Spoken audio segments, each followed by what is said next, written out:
டேய் சவுக் சங்கர, நீ பெரிய ஆளா மயிராடா? நீ எந்த பக்கம் காசு கொடுக்குறாங்களோ அரசியல்வாதிங்க அந்த பக்கம் பேசிட்டு போகிற நீ ஒரு எச்சக்கல் நாய்ங்கிறது தமிழக மக்களுக்கு தெரியும்டா. இவன் பேட்டி வாசித்தானா எல்லா பக்கமும் எல்லாத்துக்குமே இறக்கி இறக்கி பேசுவான். ஆனால் எடப்பாடியார் மட்டும் இறக்கி பேச மாட்டாப்படி. காரணம் என்னன்னா அவர் கொடுக்குறாரு, அதனால இவன் பேசுகிறான். இவன் எந்த பக்கம் காசு கொடுக்குறானோ அந்த பக்கம் பேசுகிற நாய். சீமான் எங்கோ ஸ்டாலினை பார்க்க போனாரம்மா. அங்கே ஸ்டாலின் சொன்னாரம்மா, எந்தெந்த தொகுதியில் போடும் அந்தந்த தொகுதியில் நீ கேண்டிடேட் நிப்பாட்டிக்கோ, அதுக்கு தகுந்த மாதிரி நாங்கள் ஜெயிச்சிருவோம் அப்படின்னு சொன்னாரம்மா. அதனால் சந்திக்க போனாரம்மா. டேய், நீ நாங்கள் பிரபாகரனுடைய பிள்ளைகள்ரா, நீ மறந்துட்டு பேசிகிட்டு இருக்கிற. வாயை உடைச்சி போட வேண்டாம் நாயை.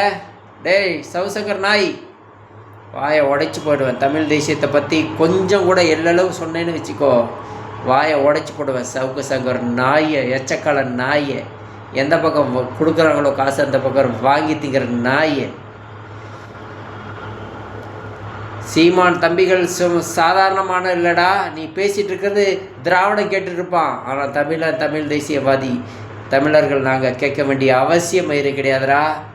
உனக்கு நேரம் சரியில்லைன்னு நினைக்கிறேன்.